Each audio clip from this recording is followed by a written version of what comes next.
Hello, my sweet summer children.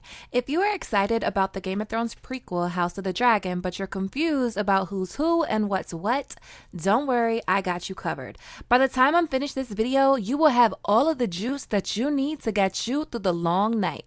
So for starters, House of the Dragon is the prequel series to Game of Thrones. Our favorite queen, Daenerys Targaryen, is the descendant of the Dragon Lords of Old Valyria. The time period that the House of the Dragon will start at is between 105 AC and 129 AC. So this is 155 years before Daenerys was born at Dragonstone, during one of the worst storms to ever grace the shores of Westeros. House Targaryen was established in Valyria of old. An ancient descendant of House Targaryen, Daenys the Dreamer, foresaw the doom, and the Targaryens and their dragons fled to the westernmost outpost of the freehold of Valyria, Dragonstone. Dreams didn't make us kings. Dragons did. Damon, I love you, but Daenys the Dreamer might not agree with you on this. Anyway, so wars were fought, a dynasty was created, and the Targaryens established themselves as kings for more than 100 years. So around the time that the Dance of Dragons kicked off, it was 129 AC. All was well that seemed well. House Targaryen was at the height of their power. They had more dragons than they ever did, and dragons were hatching still. They also weren't short of heirs or family members. The Targaryen family was huge. So it's actually the opposite of Game of Thrones, because at the start of Game of Thrones, there is only 2 Targaryens left in the world, Viserys and Daenerys, and there are no dragons, but there are dragon eggs. And dragons will come again. So the king at this time was King of Viserys Targaryen, and he managed to marry his daughter, Rhaenyra Targaryen, to one of the most wealthy and powerful families in all of Westeros, the Valerians. The Valerians are another ancient house of Westeros. They came to Westeros from Old Valyria and settled on an island in Blackwater Bay called Driftmark. And they came long before House Targaryen. One of the most famous men to ever come from House Valerian is Corlys Valerian, aka the Sea Snake.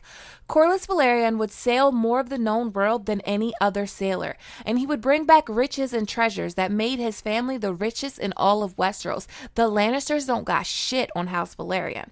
But his greatest treasure of all was his wife, Princess Rhaenys. She was half Targaryen and half Baratheon, granddaughter of the King Jaehaerys and Queen Alicent.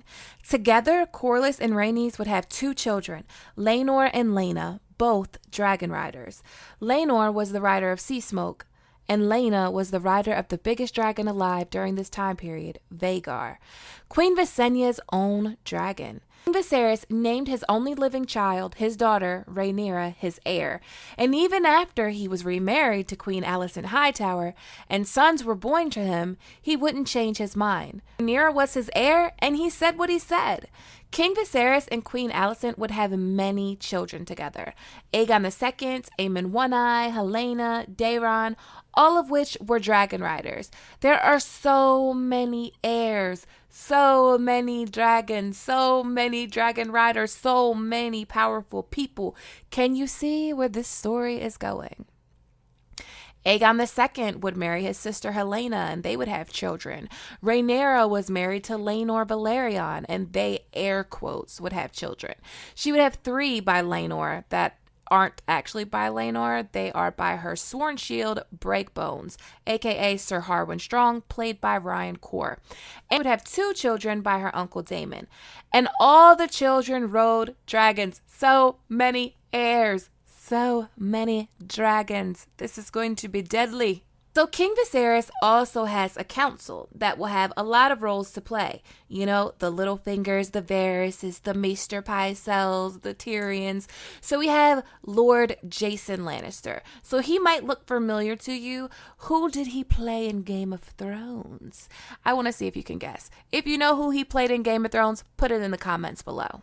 In House of the Dragon, this is Jason Lannister, the head of House Lannister, and he's going to lead the Lannister forces, but his twin brother is Tywin Lannister, master of ships and coin, but I haven't seen him casted yet, so maybe I missed it, or maybe they're going to composite Tywin and Jason Lannister together, I don't know. We also have Lord Lionel Strong, Master of Laws. He was the father of Breakbones, Harwin Strong, who was Kingsguard and Rhaenyra's rumored baby daddy. But he also fathered Larys Strong, aka Larys the Clubfoot. Larys Strong is a Varys character. Lord Larys Strong is the Master of Whispers. We also have Lord Beesbury. Lord Beesbury was Master of Coin and is from Honeyholt in the Reach. We also have the Hand of the King, Sir Otto Hightower, Alicent's daddy, and also the Lord Commander of the Kingsguard, Harold Westerling. And we have Kingsguard member, traitor, bastard, Sir Christian Cole. He will also rise to be Lord Commander of the Kingsguard.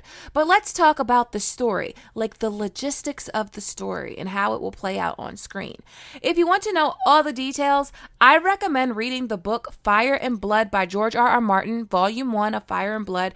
You can use my code below in the description box and get a free trial from Audible, and you can get Fire and Blood for free. I'll also link the Amazon link. Anyway, so you know how in Game of Thrones there are main places that we are during the series, like during an episode, like Winterfell, King's Landing, The Wall, wherever Dany is in Essos. There are usually like 4 main places that appear in every episode or almost every episode. But then sometimes we find ourselves in other places, like minor places like Pike, Harrenhal, Pentos, Riverrun. So with House of the Dragon, I feel it will be no different.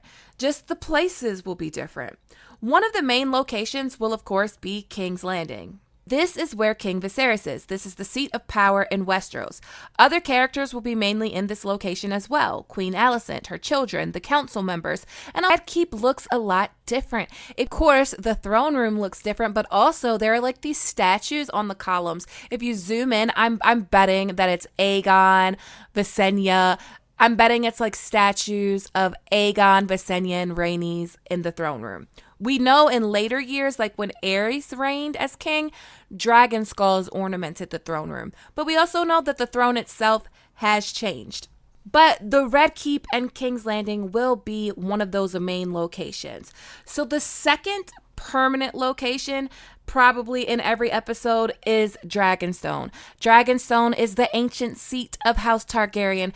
Whoever is the heir to the throne is named Princess or Prince of Dragonstone. Rhaenyra is heir. Rhaenyra is Princess of Dragonstone. Dragonstone is her home, and a lot of her story will take place at Dragonstone and King's Landing as well. So the third permanent location is Driftmark. So there are 2 castles on Driftmark, High Tide and Castle Driftmark. Driftmark is the home of the Valerians, loyal bannermen to House Targaryen. A lot happens at Driftmark in the books, and we could see from the filming photos that a lot of scenes were shot at Driftmark. So for the 4th position, I think it's that Daenerys type of position. I think the most mobile of characters in this series is going to be Damon Targaryen. He goes to the Vale, the Riverlands, he's warring in the Stepstones, he's going to Essos, like he's all over the place. He's back and forth from King's Landing to Dragonstone to Driftmark. He'll likely fill that Daenerys role in terms of location, where she's not permanent anywhere. She's literally out of pages for stamps and that passport. So other locations that you will likely see is the usuals: Winterfell, Braavos, Tumbleton, Harrenhal, Lys, Pentos, Mere, Tyros, Storm's End. You're definitely going to see Storm's End in this series. Probably not in season 1 though. And also Old Town. You'll see some stuff that you've seen before, but we'll be seeing shit that we've only dreamed of. Me personally, I want to see Lys so bad. So now that we have the basis of like locations and characters, let's talk about the plot points, and the timeline that will likely be covered in season 1, because this is where everything gets confusing for me. So if you aren't familiar with the story and you don't want spoilers, this is the part you should probably click off of this video. So House of the Dragon is telling the story of the Dance of Dragons, but they are also telling the prelude of the dance, everything that led up to the actual civil war between the Blacks and the Greens, two rival factions of House Targaryen that both feel they have rightful claims to the Iron Throne. About when you tell a story, you want us to be invested in characters. And in order for us to be invested in characters, we need to connect with them emotionally. So in order to do this, we need the whole story. You can't do it half-ass. You just can't. There are a couple things that we know for sure that can help us nail down this timeline. The first thing is that Paddy Constantine is supposed to be in all 10 episodes of season 1 of House of the Dragon. The second thing is we know that they have casted both young and old versions of certain characters, Rhaenyra being the main one I'm going to focus on. So let's talk about it and think this out with me and let me know in the comments what you come up with. So anyway, if King Viserys is going to make it all 10 episodes, it likely means the King Viserys dies in the 9th or 10th episode. If he dies in the 9th episode, his appearance in the 10th episode might be in a way like how Jon Arryn appeared. But we know the events of the dance don't really pop off until after Viserys is dead. There is tension before he dies, there's a lot of buildup, but him being alive is enough to smolder any fires. So the main plot points that need to be in the story leading up to the death of King Viserys are Rhaenyra's marriage to Laenor Valerian, Aemon One Eye losing his eye, Laena's marriage to Daemon, the birth of Baela and Rhaena, the birth of Luke, Joff, and Jace, the death of Laena, Laenor's death, the tourney at Maidenpool, the anniversary tourney, the war in the Stepstones. A lot has to happen. So how do they tell this story without it feeling abrasive? Where does the story start? So from filming photos, we have seen photos of the Triarchy. We have seen photos of Corlys and Daemon on a war council. So the war in the Stepstones is definitely going to go down. This is good, I believe. I think this is good. The relationship between Damon Targaryen and Corlys Valerian adds a lot to the backstory of the relationship between Daemon and Viserys and Corlys and the Greens. So let's talk about this for a second. When Rhaenyra's mother dies, King Viserys is now the most eligible bachelor of Westeros. Corlys wants King Viserys to marry his daughter Laena. Let's not forget, Laena's mother is still considered by the small folk to be the queen who never was. Her birthright stolen from her by the Great Lords at the Great Council of 101 and King Viserys. However, Viserys declines this and instead marries Alicent Hightower. Corlys took this as a slight, and House Valerian were not present at the wedding of King Viserys and Queen Alicent. Daemon had also had it with his brother Viserys. His mistress, Lady Mysaria, had gotten pregnant. Daemon had given her a dragon's egg and everything, but Viserys made him take the dragon egg back and send her away. She lost her baby during the journey, and Daemon just straight stop really fucking with Viserys like that after that. So these events brought Corlys and Daemon closer together and further from Viserys than they had ever been. So they would ally together and take on Myrlys and Tyrosh, the allegiance known as the Triarchy, in the war for the Stepstones. Daemon would name himself King of the Stepstones in the Narrow Sea. Corlys crowned him. They were thick as thieves. I think showcasing this relationship will pay off in so many ways. So the War of the Stepstones leads perfectly into one of the most important events during this time period, the anniversary tourney at King's Landing. Now, this is where I have a bit of confusion when it comes to the timeline and what we saw in the teaser. And I think it's very likely that the tourney of Maidenpool may be combined with the anniversary tourney. This is still shot to me. Looks like this could be Queen Alicent in green and Rhaenyra dressed dramatically in House Targaryen colors. To me, this collar is dramatic as fuck and ugly too, but that's base, so I'm gonna calm down. But this tourney seems to also be the tourney where Christian Cole defeats Daemon with a Morning Star. So there is a 7-year difference in between those events. So it could be a composite. It could be 2 separate events. Maybe Daemon just comes back from the Stepstones and just participates in a joust and melee against Christian Cole again. And Daemon says some slick shit like, let's see if you still got it, bitch. A lot of the earlier events could be expositioned in. I expect a ton of exposition on the Great Council of 101, but we will have Daemon coming back from the Stepstones and offering Viserys his crown and getting back into the king's good graces, even though he doesn't stay there long. I think an important part of this story that is glanced over a lot is the dynamic between Sir Otto Hightower and Daemon. So I think we need to see those early days, those king of flea bottom days between Daemon and Otto, but it needs to be done in a way that isn't abrasive. So I'm I'm wondering if they will do a lot of flashbacks. So Dan and Dave said that flashbacks were poor storytelling, but we are not about to listen to them critique storytelling and say what poor storytelling is when they gave us season 8 of Game of Thrones thinking that they did something. But anyways, we have seen different shows play with timelines in order to tell like a massive story in a way that is smooth as fuck. Like two shows that come to mind when I think of weird wonky timelines is The Witcher and Cruel Summer. So The Witcher did a timeline where they all merged into one season. So like there were 3 timelines and they all merged together at the end. And Cruel Summer did a timeline of constant jumps between past, even further in the past, and present.